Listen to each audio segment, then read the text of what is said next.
alumnos EAR Chile, veremos las leyes de Newton. La cinemática es lo que estudiamos al principio, movimiento rectilíneo. Habían de tres tipos: movimiento rectilíneo uniforme, movimiento rectilíneo acelerado, movimiento rectilíneo desacelerado. Eso corresponde a la cinemática, es decir, estudia el cómo se mueven los cuerpos. Sin embargo, ahí nunca nos preguntamos el por qué se mueven los objetos. Eso corresponde a la dinámica. ¿Por qué? Para los científicos, para explicar el por qué se mueven las cosas, debieron crear una disciplina especializada, y el que sentó las bases de esta explicación fue Newton, con tres leyes fundamentales: la inercia, el principio de acción de masas y la acción y reacción. A la primera se le llamó la primera ley de Newton, la ley de inercia. Fundamentalmente ella dice que los objetos continuarán en su movimiento a no ser que una fuerza los haga cambiar de estado, ya sea de reposo o de movimiento. Por ejemplo, los planetas continuarán orbitando en torno al Sol eternamente a no ser que una fuerza los haga cambiar. Y un objeto en reposo, por ejemplo este lápiz sobre una superficie, continuará ahí miles y miles de años a no ser que una fuerza lo saque de ese estado. Otro ejemplo es cuando uno va sobre un auto y este frena repentinamente. Nuestro cuerpo tiende a seguir el movimiento, por eso nos sentimos un impulso hacia adelante. Es distinto cuando frena un camión a cuando frena una bicicleta. Por lo tanto, diremos que la inercia va a depender de la masa. La masa es una medida de la inercia de los cuerpos. Sin embargo, debo acotar que influye la geometría e influye también la velocidad con que vayamos en dicho móvil. La segunda ley de Newton yo la he escrito como fuerza neta igual masa por aceleración. Es decir, se creó el concepto de fuerza. La fuerza es un vector, es una flecha. Nadie ha visto nunca una fuerza.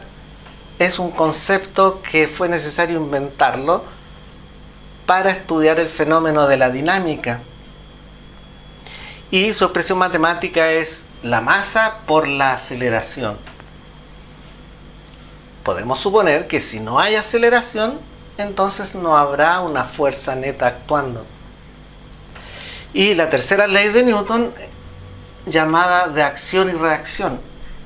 Esta ley significa que cuando uno efectúa una acción sobre un objeto, habrá una reacción igual y contraria. Por ejemplo, cuando nosotros empujamos una pared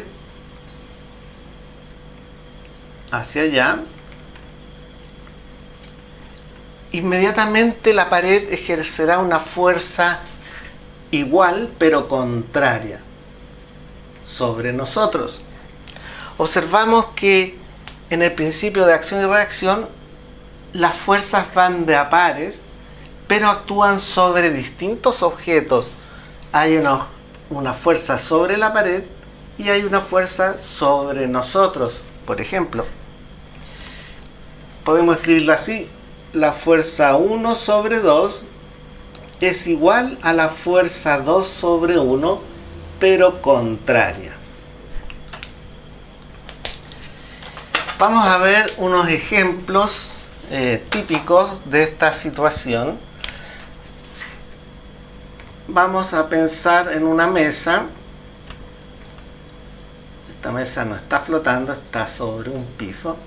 Y vamos a pensar en un libro que está sobre esa mesa. En realidad no nos interesa ni la mesa ni el suelo. Nos interesa el libro y sobre él fijaremos nuestra atención. Dibujaremos las flechas que están actuando sobre el libro, que corresponden a fuerzas. La primera fuerza que actúa, que se nos puede ocurrir, es la fuerza gravitacional, la fuerza peso. Esta es la fuerza que nos hace que estemos sobre la Tierra sin poder despegarnos de ella. Si ustedes saltan, observarán que inmediatamente el planeta los vuelve a atraer hacia su superficie. A eso le llamaremos la fuerza peso y apunta hacia el centro del planeta. Y su expresión matemática es masa por aceleración, pero en este caso es la aceleración gravitacional G. G tiene un valor promedio de 9,8 en nuestro planeta. En la Luna, ¿será mayor o menor? Ello significa que el peso es distinto a la masa, aunque la gente en general los ocupa como sinónimos. Pero no, el peso se mide en Newton porque es una fuerza. Newton. En cambio la masa se mide en kilogramos, gramos, porque es un número. El peso además es un vector, en cambio la masa es un escalar. Recuerden estas cosas. Diremos que en la Luna nuestro peso será menor y en Marte nuestro peso será mucho menor que en la Tierra. Es decir, en Marte, en términos de salud, las primeras colonias humanas que estén en Marte se sentirán mucho mejor porque serán más livianos y su corazón no tendrá que hacer mucho esfuerzo para nada. Bueno, si solo existiera esta fuerza, el libro se hundiría en la mesa, la rompería y seguiría penetrando hasta llegar al centro del planeta. Pero esto no ocurre. ¿Por qué? Porque según el tercer principio, existe una fuerza igual y contraria que lo empuja hacia arriba. Esta es la fuerza que ejerce la superficie sobre el objeto. En este caso, el objeto se dice que está en reposo, es decir, está quieto. Esa fuerza se llama la fuerza normal y no tenemos una fórmula para ella. Y no hay más fórmulas aquí. No hay más fuerzas, perdón. Esto significa lo siguiente, que un objeto, aunque esté en reposo, no significa que no hayan fuerzas actuando sobre él. Lo único que significa es que las fuerzas que están actuando sobre él están anuladas. Ahora, estas flechas las podemos representar en un sistema cartesiano X, Y. Siempre las pondremos partiendo desde cero. Por lo tanto, la fuerza normal quedará aquí. Y la fuerza peso quedará aquí hacia abajo. Podemos ponernos de acuerdo en que las flechas que están apuntando hacia arriba serán positivas y las que apunten hacia abajo negativos. Las que apunten hacia la derecha serán positivas y las que apunten hacia la izquierda serán negativas. Además, podremos decir que si están sobre el eje Y, las podemos llamar con J tongo. Y si están sobre el eje X, las llamaremos Y tongo. Estas son convenciones para poder trabajar matemáticamente estos temas. En tercer lugar, esto se llama diagrama de cuerpo libre. En tercer lugar, podremos escribir la fuerza neta según la segunda ley de Newton. La fuerza neta es la suma de todas las fuerzas. En este caso, la normal más el peso. Como el cuerpo está en reposo, La aceleración es cero, por lo tanto la fuerza neta es cero. Cero vector. Resulta una incomodidad muy grande trabajar con vectores, por lo tanto vamos a hacer un trabajo matemático para eliminar esas flechas que van arriba. Y diremos que la normal está sobre el eje Y, por lo tanto escribiremos NJ tongo.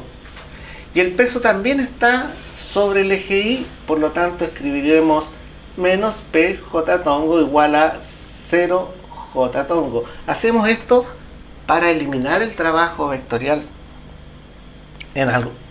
Es decir, entre comillas, porque estamos trabajando vectorialmente. Hemos puesto el signo menos porque el peso apunta hacia abajo. Ahora, podemos simplificar los J tongo y queda así. Algunos textos y algunos profesores escriben inmediatamente esta ecuación porque piensan que a lo mejor en este nivel no se entenderá muy bien este proceso, pero yo creo que sí se entiende. Y despejamos el peso y queda que el peso es igual a la normal. Es decir, calculando el peso, también habremos calculado la normal. Veamos otro ejemplo. Vamos a pensar en un objeto que se desliza sobre un plano inclinado. Así. Un plano inclinado es sencillamente un plano que forma un ángulo con la horizontal. Y aquí voy a dibujar un objeto que ahora no está en reposo, sino que está en movimiento hacia allá.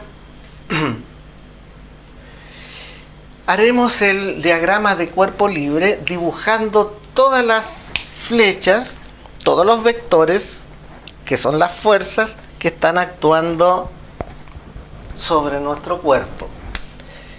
No olvidemos que la primera que se nos ocurre es el peso, M por G.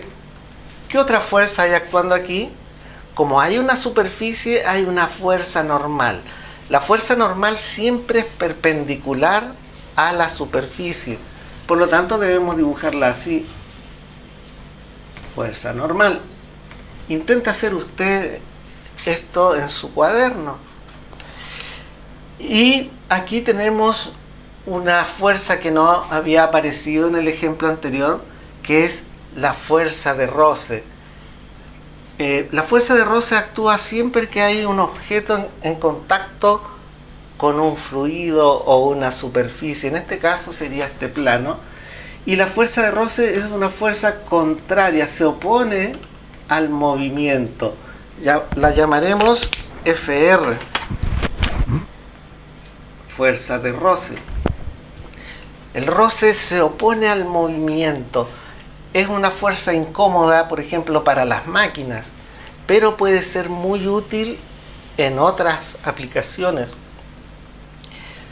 La fuerza de roce, tenemos una fórmula que puede ser útil, que es mu por la normal. Mu se le llama el coeficiente de roce, que va a depender de la superficie, de la rugosidad de los cuerpos. Y hay dos tipos de coeficiente de roce. Coeficiente de roce cinético, es decir, el roce que hay cuando el cuerpo se está moviendo, y coeficiente de roce estático, cuando el cuerpo está en reposo. Para poder empezar a moverse, el cuerpo debe vencer el roce estático. Y una vez que se está moviendo, siempre va a estar actuando un roce cinético. ¿Cuál será mayor? ¿El roce cinético o el roce estático? Bueno, y no identificamos más fuerzas en esta situación y podemos dibujarlas en un eje XY. Para el trabajo matemático nos conviene que la mayoría de las fuerzas estén sobre los ejes XY. Para lograr eso vamos a hacer un sistema cartesiano pero oblicuo, es decir, así. Aquí va a estar el eje y aquí va a estar el eje X. Y esto lo rotamos, lo enderezamos y lo voy a poner aquí. La normal quedaría sobre el eje Y. La fuerza de roce sobre el eje X. Y el peso lamentablemente queda sobre ninguno de los dos ejes. Pero es solo una de las fuerzas que quedó fuera de los dos ejes. Si hubiera dibujado un eje normal, habrían quedado dos fuerzas fuera. Bueno, y ahora escribiremos la fuerza neta, el tercer paso. Ya hemos hecho el diagrama de cuerpo libre. La fuerza neta, como siempre, será la suma de todas las fuerzas. Fuerza de roce, fuerza normal, más fuerza peso. En este caso no será igual a 0, porque el objeto no está en reposo, sino que está en movimiento. Cuando está en movimiento, la segunda ley de Newton dice que es masa, la masa del objeto, masa m, por su aceleración. Ahora hacemos el trabajo con los vectores que les mencioné. Será menos Fr y tongo más normal J tongo. Ahora, ¿cómo hago con el peso? Lo voy a descomponer en sus dos componentes. Componente Px y componente Pi. ¿Por qué hago esto? Porque el peso no estaba sobre ninguno de los dos ejes. Y tendré que hacer esto cada vez que suceda esta situación.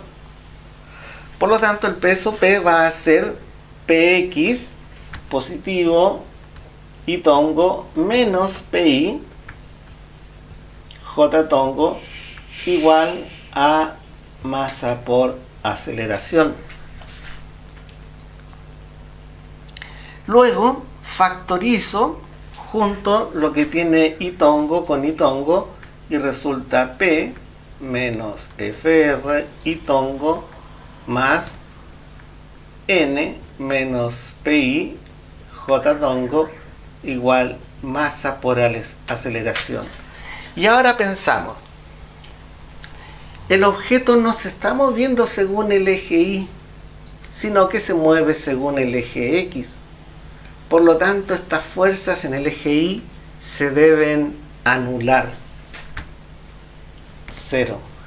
Es decir, N menos Pi debe ser igual a 0, de donde descubrimos que la componente I del peso es igual a la normal.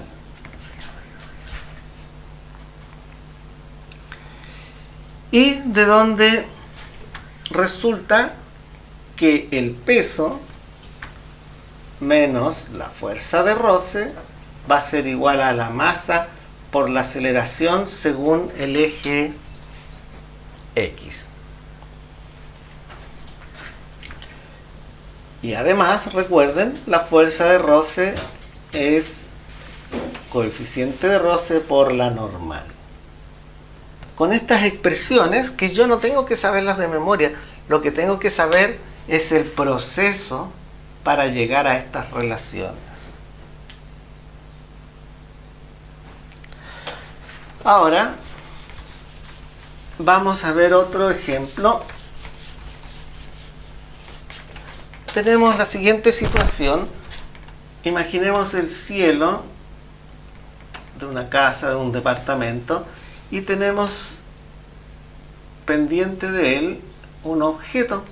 La gente siempre anda colgando cosas. En este caso tenemos una bolita y está en reposo. Vamos a hacer su diagrama de cuerpo libre dibujando todas las fuerzas que están actuando sobre nuestro objeto. Como se darán cuenta, este trabajo es un poco repetitivo.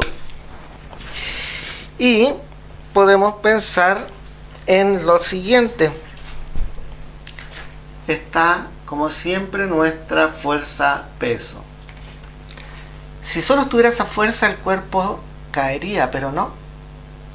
Eso significa que existe alguna fuerza que se opone. En este caso, es una fuerza que recorre por la cuerda. Llamemos tensión 1. Y también por la otra cuerda, tensión 2. No hay normal, porque el cuerpo no está sobre ninguna superficie. Hacemos el diagrama de cuerpo libre,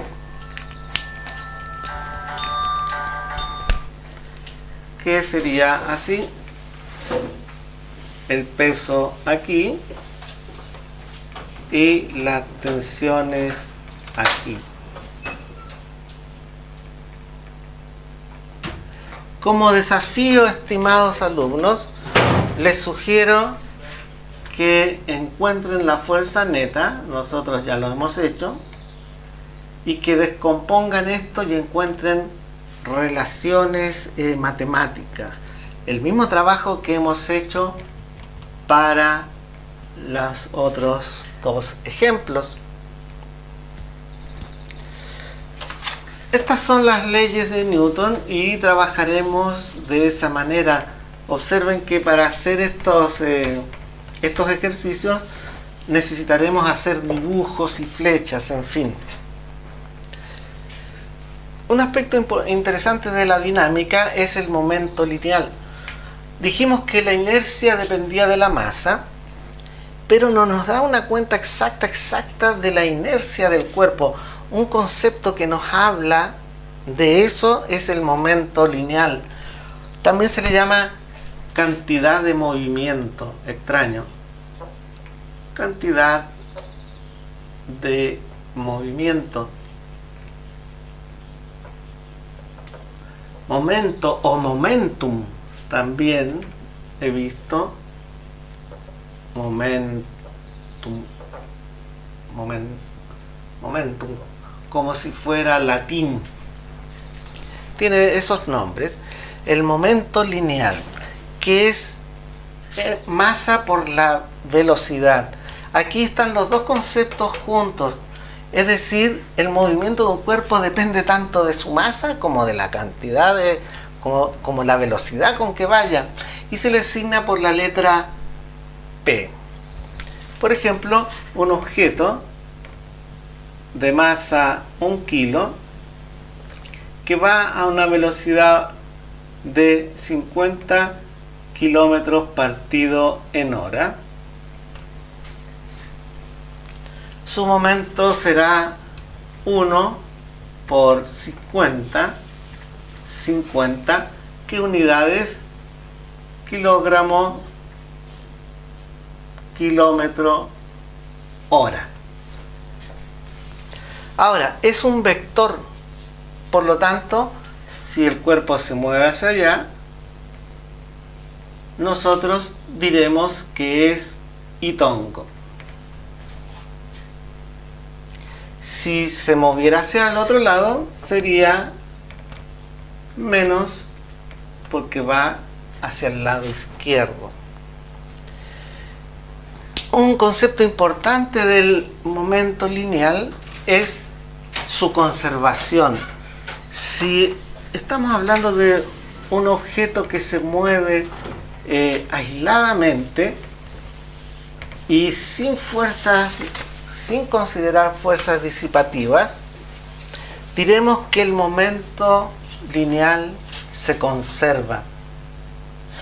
Esto, por ejemplo, en dos móviles que chocan, uno hacia allá y otro hacia el otro lado, diremos que el momentum inicial a tiempo cero, el momento inicial de este objeto va a ser su masa 1 por su velocidad 1 hacia allá positiva, y este va a ser momentum cuerpo 1, momentum cuerpo 2 su masa 2 por su rapidez 2. He eliminado el carácter vectorial porque ya puse el signo y no he puesto el itongo. Y el momentum total inicial, PTI, va a ser la suma de los dos, M1 por V1 más menos M2 por V2. Supongamos que al final estos dos cuerpos colisionan aquí, y cuando colisionan pueden pasar varias cosas. Supongamos que chocaron y se quedaron quietos. Por lo tanto, el momentum total final, PTF, será 0. Porque la velocidad es 0. Entonces, la ley de conservación del momentum dice que PTI es igual a PTF. Es decir, M1 por V1 menos M2 por V2 es igual a 0. Lo pasamos hacia allá y resulta M1 por V1 igual M2 por V2. Es decir, para que dos objetos que chocan y queden exactamente quietos, debe ocurrir que el momentum de uno debe ser igual al momentum del otro. Ahora, para echar a andar un cuerpo, para que empiece a mover, como una persona que está en uno de esos juegos de balancín, de balancín, ahí, sentado, ahí, afirmado, y requiere que alguien lo empuje para empezar a balancear. A eso se le llama un impulso. El impulso es sencillamente la fuerza que le aplicamos al objeto o a la persona para que empiece a moverse, y depende de cuánto tiempo hemos aplicado esa fuerza. Esa es la definición matemática del impulso. Ahora observamos que la segunda ley de Newton, fuerza neta, la podemos escribir en términos del momentum lineal, variación del momentum partido en tiempo. De esta manera Newton escribió su segunda ley en términos de la cantidad de movimiento. Ahora, ¿qué relación hay entre el momentum y el impulso? ¿Habrá alguna expresión matemática que las relacione? Bueno, estimados alumnos, les sugiero que revisen el material complementario y que hagan ejercicios de las leyes de Newton.